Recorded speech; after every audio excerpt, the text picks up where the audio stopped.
কেরালা ব্লাস্টার্সের এগেনস্টে নামার আগে যথেষ্ট চাপ থাকবে কিন্তু দুই স্কোয়াড নিয়ে। একদিকে যেমন একটা স্বস্তি দেবে ইস্টবেঙ্গল ম্যানেজমেন্ট বা ইস্টবেঙ্গল কোচ অস্কার ব্রুজনকে, যেটা এই মুহূর্তে কেরালা ব্লাস্টার্সের বিরুদ্ধে ইস্টবেঙ্গলের একটা বিগ স্ট্রেংথ হিসাবে ধরা হবে। বাট অন্যদিকে কোথাও গিয়ে একটা ডিসঅ্যাডভান্টেজ রয়েছে, যেটা কেরালা ব্লাস্টার্সকে খুব বেশি পরিমাণে মোরাল বুস্ট করবে। বাট ইস্টবেঙ্গল এই জায়গা থেকে অস্কার ব্রুজন এই পরিস্থিতি থেকে কিভাবে বেরোবে সেটাই দেখার বিষয় রয়েছে। ভিডিওটা শুরুর আগে অবশ্যই বলবো যে ভিডিওটা লাইক করে দাও। আরও একটা বিষয়, যেটা আমাদের এক ফ্যামিলি মেম্বার অনিন্দ কিন্তু যে স্ট্র্যাটেজি অনুযায়ী যেভাবে ডেভিড ক্যাচালা কেরালা ব্লাস্টার্স কোচ যে টিমটা দায়িত্ব নিয়েছেন এবং 6 বিদেশি একসাথে প্রথম 11-এ সাজালে যে কতটা ভয়ঙ্কর কেরালা ব্লাস্টার্স, সেটা কিন্তু একটা আন্দাজ সেও পেয়েছে এবং সে দিয়েছে কিন্তু কমেন্ট বক্সে। তো এই ভিডিওতে আমরা ওটা নিয়েই একটু ডিসকাস করব যে কোন জায়গাটা কেরালা ব্লাস্টার্সের স্ট্রেংথ রয়েছে।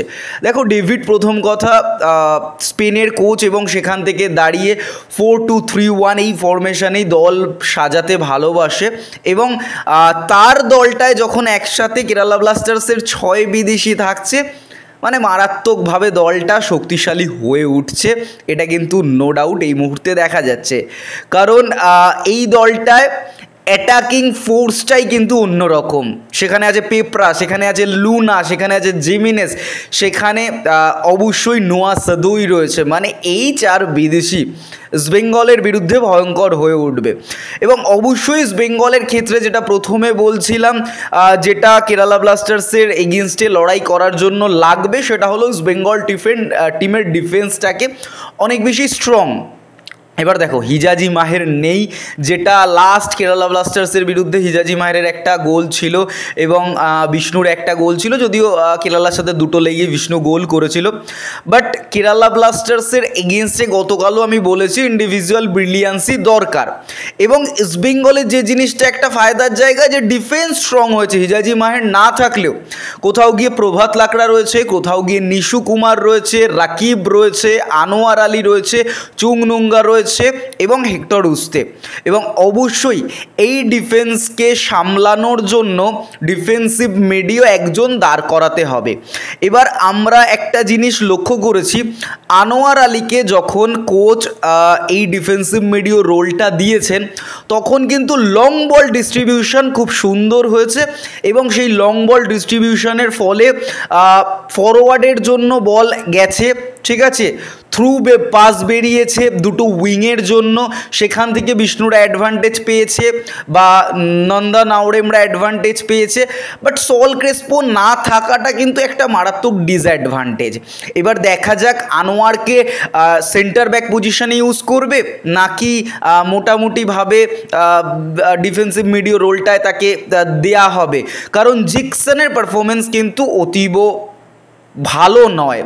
মানে জঘন্য বললে হয়তো জিনিসটা খারাপ দেখাবে, কারণ মোটামুটি একটা সিজন গেছে, যে জ্যাকসনকে আমরা দেখে এসেছি সেই জ্যাকসনকে ইস্টবেঙ্গল জার্সিতে এক ফোঁটাও পাওয়া যায়নি এবং যে ডিস্ট্রিবিউশনের ক্ষমতাটা তার রয়েছে সেটাও আমরা দেখিনি।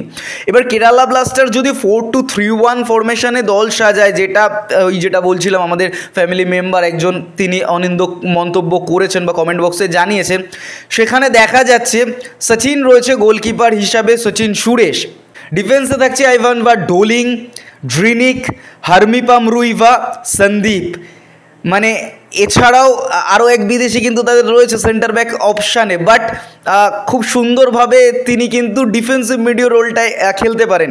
এবার 4-2-3-1 যখন যাচ্ছে, সেখানে কিন্তু ফ্রেডির সাথে কিন্তু দুকানকে ইউজ করবে, মানে সেন্টার ব্যাক এই দুকানকে কিন্তু ডিফেন্সিভ মিডিও রোলে ইউজ করা যেতে পারে এবং আশা করি কোচ ডেভিড সেটাই করবেন এবং অনিন্দরও বক্তব্য সেটাই, যে এই দুকানকে কিন্তু ইউজ করা হবে ডিফেন্সিভ মিডিও। অন্যদিকে দাঁড়িয়ে অ্যাটাকিং জোনটায় ভাই মাঝখানে নোয়া মাঝখানে লুনা, একদিকে নোয়া, একদিকে পেপ্রা এবং সিঙ্গেল স্ট্রাইকার হিসাবে জিমিনেস। ভাই কি ভয়ঙ্কর লাইন আপ ভাই, 6 বিদেশি নিয়ে কেরালা ব্লাস্টার্স সুপার কাপের মঞ্চে one of the best squad এই মুহূর্তে বলা যায়। যে পরিমাণ ভয়ঙ্কর স্কোয়াড কেরালা ব্লাস্টার্সের হাতে বা ডেভিডের হাতে রয়েছে, ভাই মাথায় হাত দিয়ে দেবে যে কোনো কোচ।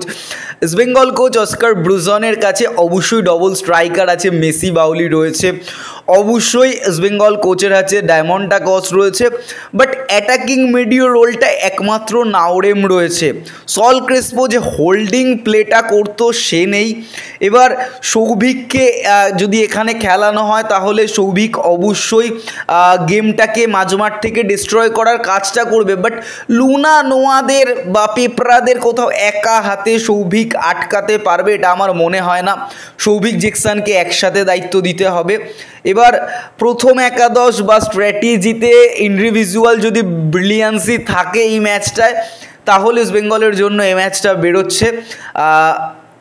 অন্যদিক থেকে দেখতে গেলে যথেষ্ট চাপ রয়েছে কিন্তু প্রথম কেরালা ব্লাস্টার্স ম্যাচ ইস্ট বেঙ্গলের। দেখা যাক কি হয় এই ম্যাচটায়। তোমাদের কি মন্তব্য অবশ্যই কমেন্ট বক্সে কমেন্ট করে জানাও। দেখা হচ্ছে পরবর্তী কোনো ভিডিওতে।